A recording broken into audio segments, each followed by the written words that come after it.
a minute before we get started. If you want to, you can put in the chat where you're calling in from. It'll be fun to see where everyone's calling in from today while we wait to get started here. Okay, we got Chicago right away. Look at these pouring in. San Diego, Toronto, Pittsburgh, all over.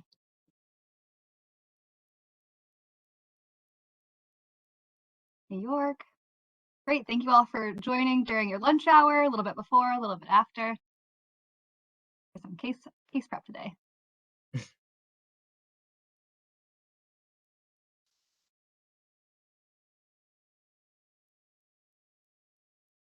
Okay, I think we'll go ahead and get started so we can use most of the time. I see we have quite a few in here already. I'll just quickly go over the logistics. As you can see on this slide here, you can send questions using the Q&A feature at the bottom right of the screen. If you're using this chat already, then you've got the idea. You can send those questions to Grace, who's on the call with us. She will be helping to guide those questions over to me to moderate later. We'll have two areas for questions, one that'll happen right after the case, so you can ask me case-specific questions or follow-ups, and then a longer portion of the Q&A will be spent on more general case interview questions. So with that, and if any of your questions don't get answered, feel free to direct them right to this email address here. With that, welcome to the Case Interview Workshop. Thank you so much for joining. I know it's a busy time of year right before the holiday next week, so looking forward to spending some time with you and sharing some insights into doing a case interview. We've got two great panelists here today who can help guide us through this, and I'm going to turn it over to them to introduce themselves. Jonas, you're right up top here, so I'll let you go first if you wouldn't mind. Perfect. I was told to find a fun picture. That's about as fun as it gets in my life. So yeah, a little selfie in the car. Hello, everyone. My name is Jonas. I'm an associate here at Kearney, out of the Chicago office. I'm a generalist, and I've largely worked in healthcare, though, for most of my time here at Kearney, and I'm just over a year in. So looking forward to walking through the case with you guys. Nice intro, Jonas. Hello, everyone. I am everything that Jonas said, except just kidding. Like Jonas, I'm also an associate, but I'm out of the New York office. Unlike Jonas, I just joined a couple of months ago because I graduated business school, so I was in your shoes just this exact year. So yeah, the case process it can be a nightmare or very exciting, depending on how you see it. And our goal today is to make it as exciting for you as possible and kind of demystify the whole aura around it. So hopefully we'll spend the next 45 minutes trying to calm your nerves a little bit. Awesome. All right, I'll move on to the next slide here and let you all get started. Okay, Jonas, you wanna lead us through the case? So in this case, what's going to happen is Jonas is going to be the interviewer, and I'm going to be the interviewee, and you guys can decide for yourself which role is more daunting or intimidating. But yeah, Jonas, let's go. Yeah, I'm gonna try and make this as scary as possible. I disagreed with everything he said. No, only joking, guys. So rather than I won't read this out loud word for word for you guys, but we'll leave it on the screen for call it maybe 5 minutes for everyone to sort of get acclimated, take it in, and then we can start progressing through the case. So let's have everyone kind of aim to have it read by call it 1:09.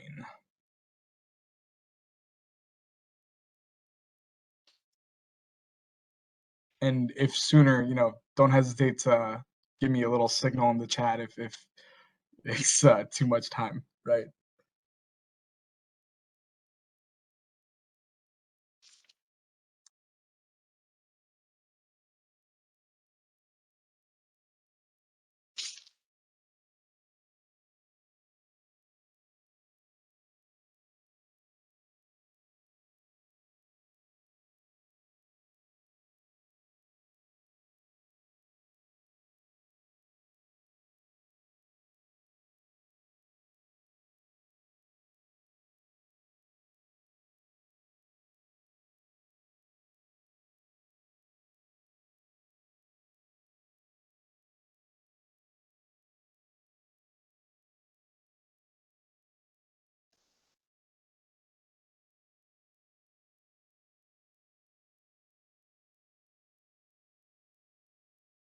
We got some quick readers in the chat.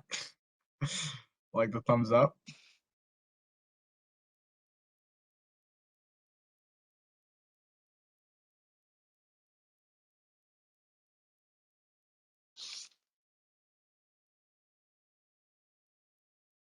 Feel like we might be getting a critical mass here. So I think we'll push it up to 107 and then we'll start progressing through.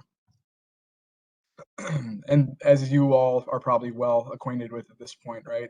This is generally how a case will start. You'll hear some background and the question that you're ultimately solving for will be teed up.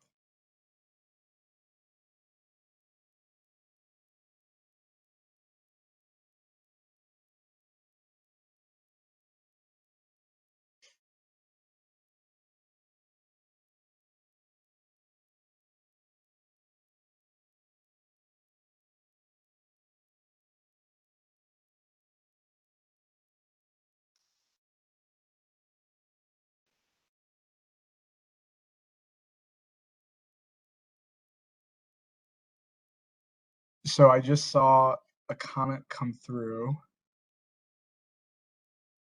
Yeah, okay, never mind. I saw Anna, you just answered it. All right, guys, I think we're good here. So let's move on to the next page. Okay, go ahead. No, kick it off. Go ahead. No, so usually in a case, what's going to happen is you're going to get a prompt. Sometimes it may be written, sometimes it's verbal. As an interviewee, your job is to try to absorb the prompt to the extent possible. It's going to be very quick. So you want to write down kind of all of the high level details. And then a general good practice is to confirm your prompt with your interviewee. So based on the prompt I just read, I'm going to reiterate the basic facts of the case to Jonas to make sure I understand them correctly, and then also confirm what needs to be done.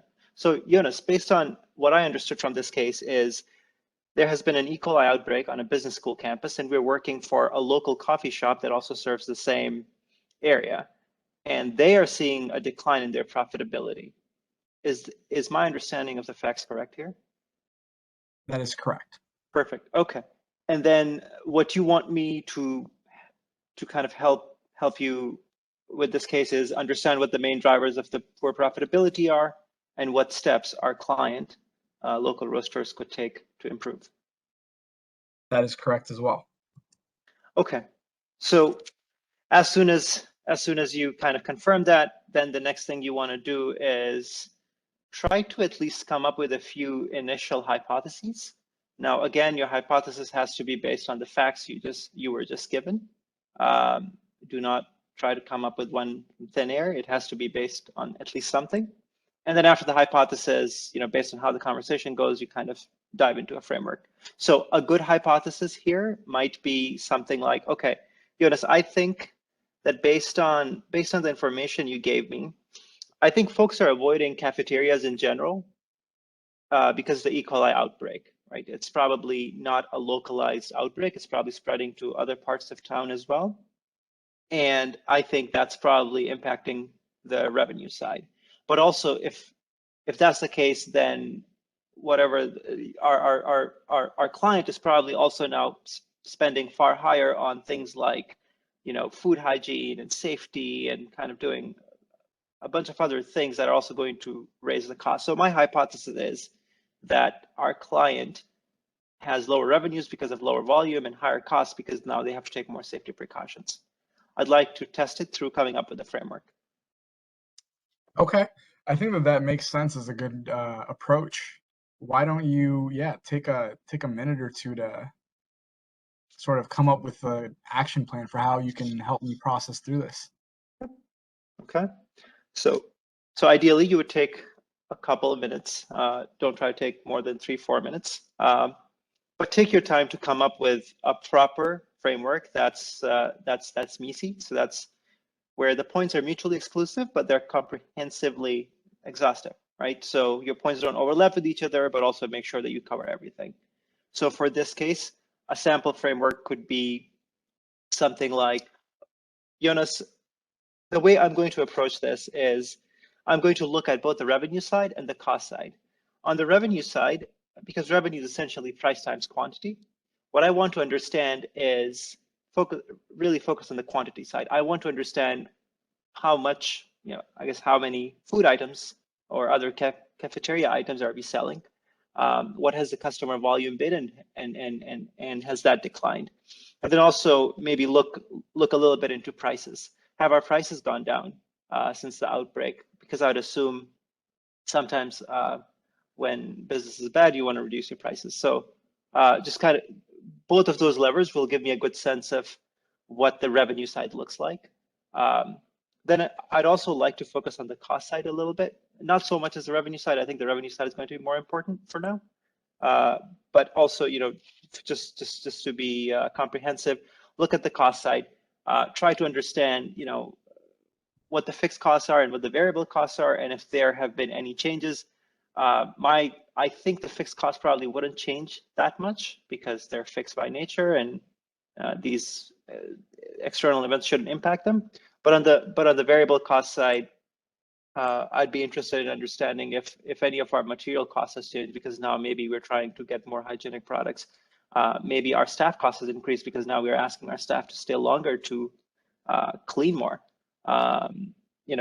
Maybe our marketing costs have increased because we really want to take advantage of this opportunity and market ourselves as kind of the hygienic place to go to, despite all of everything that's happening on campus. So I'd like to start off on the revenue side. Would you be able to give me any data on maybe how customer volumes have changed at all? As it turns out, I do have some data on that. But before we jump there, could we start with, maybe think through a bit about the overall mix of products that we have, right? Like, yes. I think that'll be an important starting point. So that is an important starting point, and I can imagine the mix of your products is going to impact your profitability in a few ways. Number one, if you're selling really high margin items, you're gonna be more profitable. But then also, if your high margin items are now somehow being cannibalized, or folks aren't buying as many of them because they're afraid, well, that's probably going to impact your profitability in a negative manner. So depending on what combination of products you sell, you are going to have a different impact on your profitability. So that's actually a very pertinent way to go about it. I like the way you're thinking. Yeah. So I do have some data actually around that. And it's on our product portfolio. And sorry, before we jump really quickly, very kind of basic high level framework here, but you want to be able to kind of quickly get to the point of, hey, here's where we're trying to go. And I love how Afan really laid out all the different, here's my line of thinking, right? Because what you'll find the interviewer is generally on your side. Keep that in mind, right? We're trying to steer you towards arriving at the right answer, so to speak. It makes the process less painful for us as well. So you have to have your ears really dialed into the coaching cues that they're giving you, because they're going to nudge and push you in certain directions. Now, sometimes they'll stress test you, right? Just to make sure, do you have conviction behind that idea? Have you thought it through? But always bear in mind, you're getting coaching at all times. So make sure that you're really dialed into what's being said in any of their pushes. So yeah, this is a basic framework. And so this is the data you'd be provided. Okay, and then every time you see data, don't wait for them to ask you to do calculation. If you're seeing a data or a chart, immediately start thinking, okay, why are these numbers in front of me? What is the answer they want me to get to? I used to suffer from this problem a lot, where I'd see a chart and I'd just sit there and waiting for them to ask me a question. No, you need to be proactive and immediately just kind of jump on the data and try to make sense of it. So Jonas, based on this data, what I see is kind of our product mix. I see our sales price, I see our cost of goods sold. That'll allow me to calculate the gross margin. So let's start off with coffee. Gross margin is essentially your sales price minus cost of goods sold divided by your sales price. So here it would be, in the case of coffee, it would be $2.50 minus 50 cents, that's $2, divided by 250. That's 4/5, which is 80%. So the gross margin for coffee would be 80%. I can do the same thing for smoothies and sandwiches. In a real case, you would do that. Here, for in the interest of time, we'll try to skip over some of these calculations. But the idea is, especially in the math part, try to, before you start doing the calculations, try to walk through the data with your interviewer and lay out how you're going to approach your calculations. A lot of times you can really save yourself a lot of heartache by kind of saying up front, this is what I'm planning to do, this is the number I'm planning to calculate, and this is how I'll calculate it. And then if you're making any error, your interviewer can correct you beforehand. Exactly right. And I mean, to the extent possible, like I know many, if not all, of interviews will be conducted virtually, so it's that much more important to voice over how you're structuring it. Typically in person, you'll be writing it out and you'll be sort of talking them through it as you do it, but the interviewer doesn't have that line of sight, right? So you need to, when you're interviewing, be sure to give them the granular view of how you're calculating everything, right? And then once you get the okay in terms of process, then you can just sort of crank out the rest of the calculations, do the fast math on your own. But that's important because otherwise you'll waste time. Because something that gets forgotten a lot is that it's also a race against the clock. It's not just can you, do the case, do you understand case math and all that stuff. You have to do it under time constraints. So driving to the answer as quickly and efficiently as possible is always to your advantage. So get that alignment up front. Also, one more point here, whenever you do your calculations and you come up with numbers, don't just say what the numbers are. I mean, your interviewer already knows what those numbers are. Based on this calculation, I found out that the gross margin for coffees is 80%, smoothies is 60, sandwiches is 15%. What does that tell me? Well, that tells me, and I need to say it back to my interviewer, Jonas, coffee is our highest grossing item. And sandwiches are our least grossing item. So I'd actually be interested to know if anything has shifted between the two. Maybe people are shifting away from coffee for some reason and eating more sandwiches after the outbreak. I'm thinking of the reason why, but from mechanically, that's how your profitability would get impacted. Yeah, I think that makes sense. Yeah, we actually do have volume data before and after the outbreak. Okay, so what do I see here? So what I see here is people are drinking less coffee. We're seeing, going from 18,000 to 15,005. People are drinking even less smoothies or fewer smoothies, and people are eating more sandwiches. Okay, so comparing this to the information I had previously, what I'm seeing is our higher gross margin items are actually being sold less, and our least the product with the least gross margin, the sandwiches, are being sold more. So our consumer tastes are shifting towards the not so profitable products. And I'm just going to quickly do the calculation to really understand what the impact is. So the coffee is 18,000 minus 15,500, so that's 2,500. And so you can show me the calculations.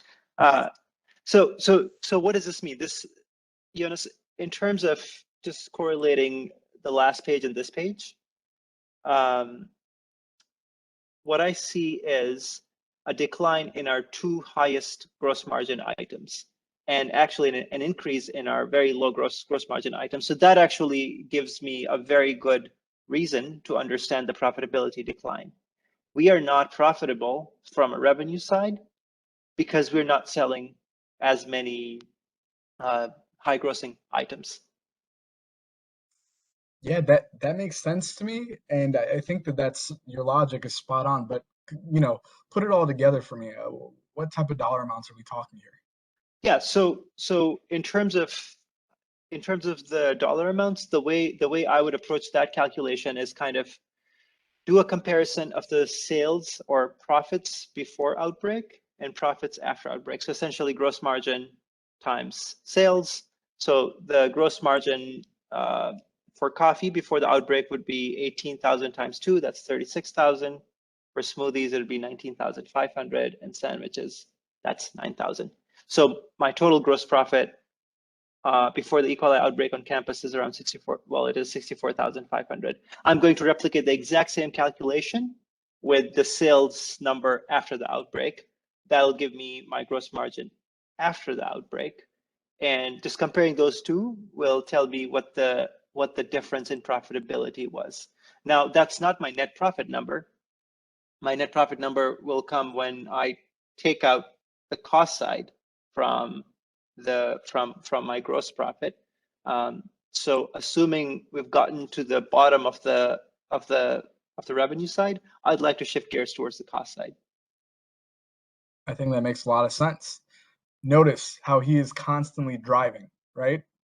That's a very, it shows that you're thinking about the broader problem, right? And you're always constantly tying it back to that initial framework, right? He went through the revenue side, cool. We checked through all the major items.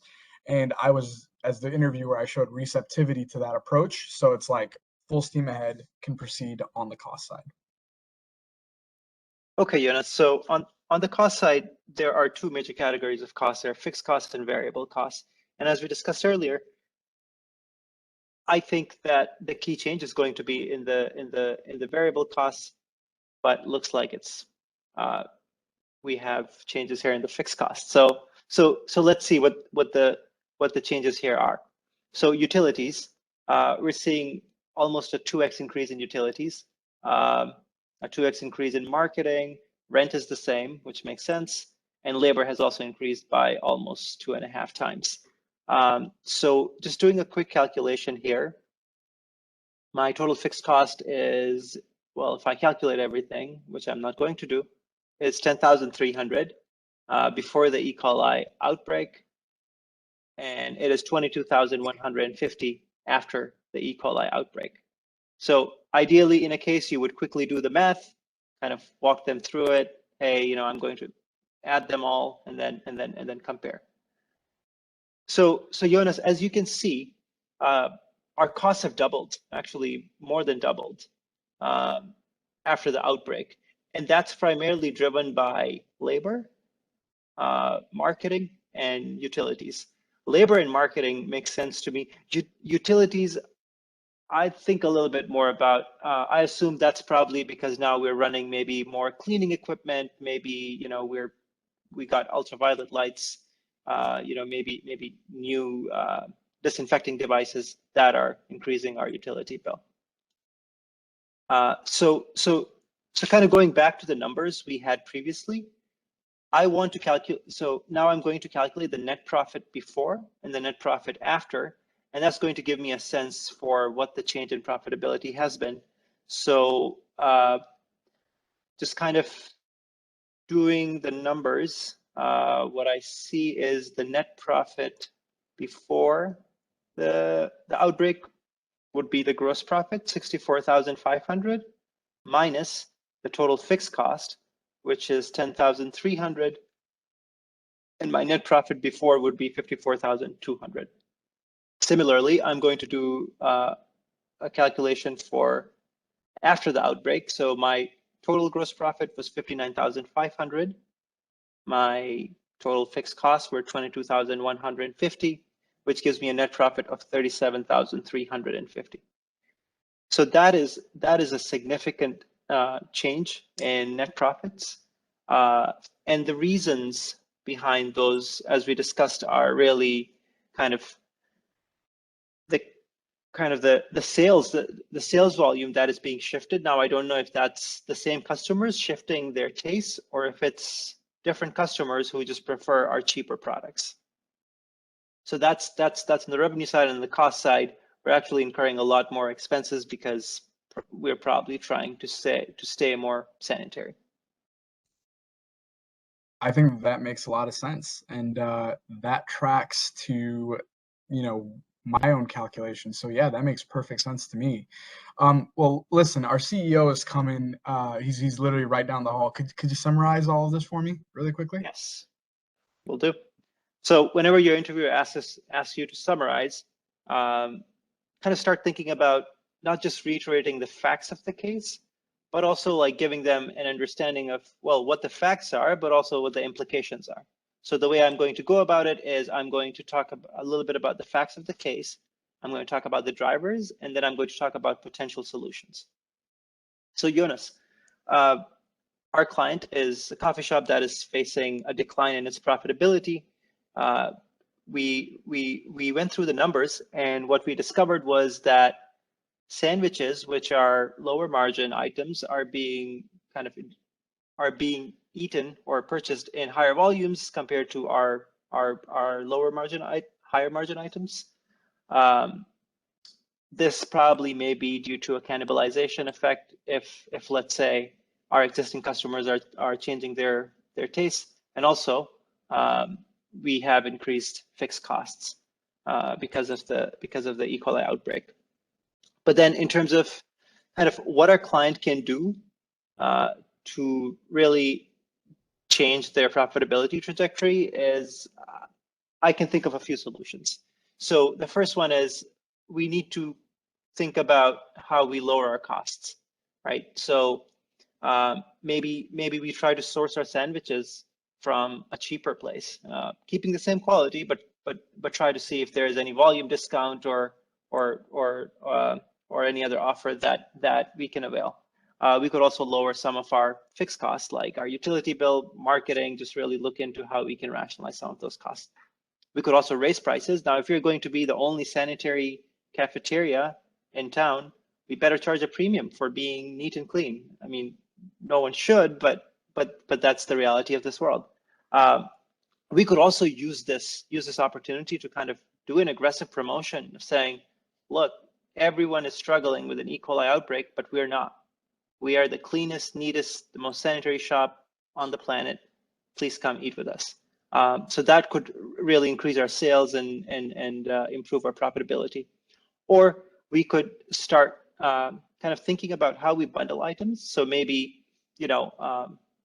whenever someone buys a coffee, we try to come up with some program where we try to sell them a few other items, maybe at a little bit discounted price, but still make those sales. Or we could start thinking of new revenue streams. So E. coli outbreak, a lot of students are probably in their dorms or in their respective houses, probably very sick. So a home delivery service might be very lucrative, and we can charge an E. coli surcharge, $10 per delivery. These are all excellent ideas. And stepping out of the interviewer role, so the interviewer at this point says, thank you, this was great, you solved our problems, you've justified your fee. It's awesome, right? Everyone's happy. But one other kind of thing you guys should think about, this portion, for example, might be structured as more of a brainstorm, right? And it might actually be a little bit before you actually give the ultimate final recommendation and summary. But you want to make sure that you structure your brainstorming, right? So we kind of list the potential solutions here, and notice how you have buckets. Here are the categories. Here are the potential, solutions that you can kind of brainstorm and ideate, and make sure that you're talking through them out loud, as Afan was doing, and giving the interviewer a sense of your logic.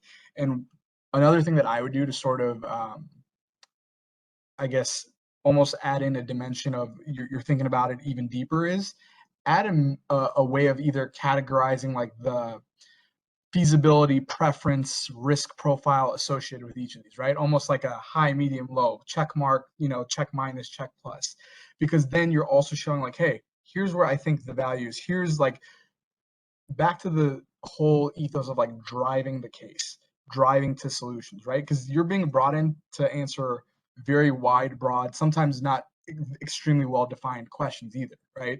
So to the extent that you can continue to narrow the funnel and help drive focus too, that's a value add. So I think that that's where you could make a really good answer even better, is like, hey, I see that, the easiest, lowest hanging fruit is go with the lowering costs, if that was the case, for example, and make your argument for why that's the easiest one to implement. And then you give them the more pointed roadmap for how to proceed. And I think that that's good for next steps. Perfect. yeah, with that, I think we're done with the case. I think we already have a few questions. So one of the questions said, an earlier slide mentioned looking at trends compared to previous years and compared to industry. When would be a good time to ask about that in the flow of the case? Honestly, there's no rubric, right? You kind of, again, the idea here is to solve a puzzle, and at every given point, you need to know what the most efficient way to get to is to, what is the most efficient way to get to the unknown information. Now, if you need industry trends, go ask for it. But if you don't need it, don't ask it for the sake of asking.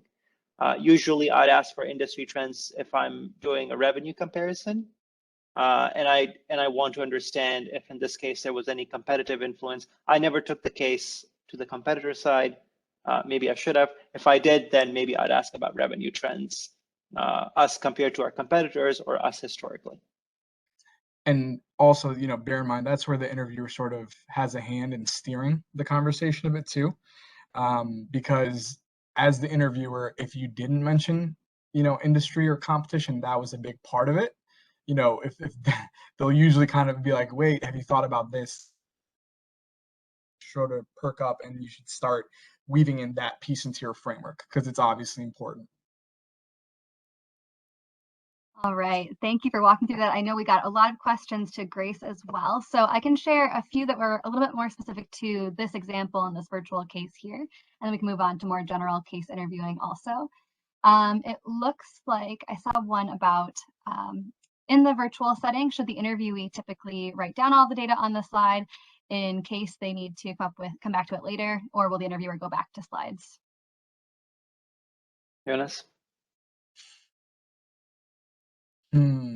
I mean, I would generally assume that you want to write everything down as a rule of thumb. The interviewer may or may not be that accommodating, and there also may not be the time. But as a general rule of thumb, I would recommend you writing everything down. Yeah, I think it's also good practice. So when I was interviewing, pandemic kind of hit right in the middle, right? So I kind of saw the interviewing world before and the interviewing world after. And really the best thing that I think I did for myself was I said, I'm not going to change how I approach the cases. I still wrote everything down, and I still kind of did the exact same paper thing where you write everything neatly and make sure that all of your important numbers are somewhere clearly legible and all of your calculations are legible. Because look, it doesn't matter if the interviewer is sitting across the table from me or across the camera. For me to be able to explain things properly, I need to have them in a structured manner. So don't, I think usually people will just scratch information and just kind of write down rough notes. That probably wouldn't work because you're so worked up in a case and you're under a lot of stress and there's just so much information coming at you. You need to have a system for kind of cataloging all of that information. Wonderful. All right. And then I see another question about, will it always be as straightforward with the missing data in charts to be calculated? No. Never. Okay. Yeah, I mean, again, that's part of the process, right, guys? Like, we're showing you how you're gonna get prompted, and it's on you to kind of think through like, what information is this telling me? What can I do with it? Spot check it with your interviewer, right? That's like the right direction. And if they're giving you the green light, proceed, and then always end with like the so what of your calculations. Awesome. All right. And then I see one more that was specific to this case, and then we'll move on to more general tips and questions. Hi, an earlier slide mentioned looking at trends compared to previous years and compared to the industry. When would be a good time to ask about that in the flow of the case? Thanks for hosting. So, and I think we already answered that question. I'm sorry. No, that's fine. That's fine. Okay, all right, we'll move on to some tips. I know you scattered some of these tips throughout too, so we can just kind of quickly highlight these and then save the last 10 minutes for general questions. Yeah. So again, you're not always going to get a prompt or a situation as clear cut as this one, right? And what we want to drive home more than anything is it's about being structured while being quick on your feet, which are difficult things to do, right? I myself tend to think in like spider webs, right? So it wasn't always the easiest for me to get very like succinct and focused on an actual structure to begin communicating the information. But you have to understand the people that are taking it in, right? It's you have to make it as Might have frozen. Okay, looks like he's frozen for you too. Yep. Yeah. Okay, well, while Jonas is coming back, yeah, the idea is the case will always be a complex problem. And one of the funniest things about cases is you do a case, you completely bomb it, but then you look back at the solution, you're like, oh my God, this was so simple. So remember, every case you go to, at the end of the day, it's got to be simple. No one is going to make you solve a physics equation, right? But you need to kind of have the confidence and have the creativity to unlock whatever that little trick in the case is. Usually the whole case hinges upon one or two insights. If you can get to those early on, you have the case. And that wisdom or that ability to unlock those insights, it only comes with practice. There are very few people who are born natural casers. Pretty much everyone has to practice. And so I would say, please do not underestimate the importance of practice and just getting reps under your belt. All right, I think we kind of talked through these two. I'm not sure if you want to highlight anything from this slide. Yeah. Here, I think the one thing I want to highlight is just being relaxed and confident.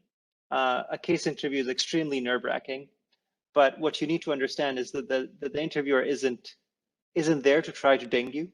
Their job isn't to actually make sure you don't pass. Their job is to help you pass. Their job is to get you to the next round. And so the more confident you are, the more composed you are, the more creative you would be. And a lot of times the interviewer was in your shoes not so long ago, maybe a couple of years out, right? So you're not talking to God, you're talking to another human being, who also would have problem with the same case if they were on the other side of the table. So just acknowledge that and go into it confident, because the more confident, the more relaxed you are, the more creative you'll be.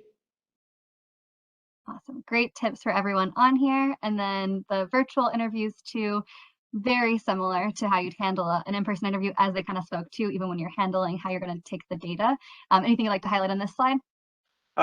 Here, I think with the virtual interview, the most important thing is, to sit in a place where you're uninterrupted. We all have different environments, and look, there's always going to be that one variable that you never planned for. But try to just minimize disruptions. That'll be to your advantage. But also in a virtual interview, the onus is upon you to be even more clear than you would be in an in-person interview. An in-person interview, it's very, very easy to read body language for like your interviewer to look at your notes, to look at everything. In a virtual interview, that's not as clear. So just make sure you're extra attuned and practice virtual interviews a lot. Because if you know you're going to get one, it's a very important thing to just be in that mindset, be in that kind of mode of explaining things. And I would just add, can everyone hear me? Yep. Okay. And the one thing I would just add, guys, is make sure you're disciplined in terms of writing things down and treating it as if it was an in-person case, because staying organized is something that like is often not thought of, right? We're like, oh, did I solve it? Did I get the calculations right? But like you need to be able, some of these cases can go kind of long or have a lot of steps to them. And so when you get to the very end, or even when you find yourself going deep into the weeds, you need to be able to zoom out and tie the story together, right? So even creating little things like a little summary for yourself at the top of a page, like a headline or a lead line of like, here's the, the key takeaway from this portion of the case is pivotal for making sure that when you get to that end point of the case, you know exactly what you've solved for, and you can summarize it very like, just aptly, right? And that's something that I've heard and seen gets sort of tossed to the wayside because they can't see what you're doing or what you're writing down, right? Because it's virtual. So be sure to be as disciplined as you can in terms of staying organized. Fantastic. All right, and with that, I think this kind of speaks to that as well. We've got about 5 minutes left, so we can move on to a few of the questions that speak to the general interviewing. So I will go ahead and move to this slide for the final bit of Q&A here. And like I said, if you don't get these questions answered, you can email our team and we'll make sure to help with those. A question I hear we've seen this repeated a couple times in the chat, and it speaks to what you were just saying too. How should they handle the silences during the times of structuring the problem and taking notes? And is there any advice as to how to kind of naturally handle those silences that happen? Start singing. I think silence is natural. Just be comfortable with it. A lot of times, people start getting nervous with silence and then start saying things they shouldn't say, or at least that happens to me. I get very, very nervous with silence. But I think just if there is silence, let your interviewer know what you're working on. So for example, Jonas gives me a problem to solve. And instead of just putting my head down and doing the math for 10 minutes and then coming back to Jonas with the answers, help Jonas understand what my process is going to be, right? So Jonas, the way I'm going to calculate gross profit is by dividing, whatever way I used to calculate gross profit. And now I'm going to do this for each and every item. So do you mind if I take a minute or so to do that? That gives Jonas the cue that, okay, you know what, let him alone. He's going to figure out this thing for 2 minutes, and Jonas already knows the exact formula I'm going to apply. There are some people who say, make your calculations and all of that out loud. You can do it. It really depends on personal choice, but the best way to fill silence is to walk them through your process, and then do it in silence if you need to. But your interviewer should have comfort knowing exactly what you're doing in that moment of silence.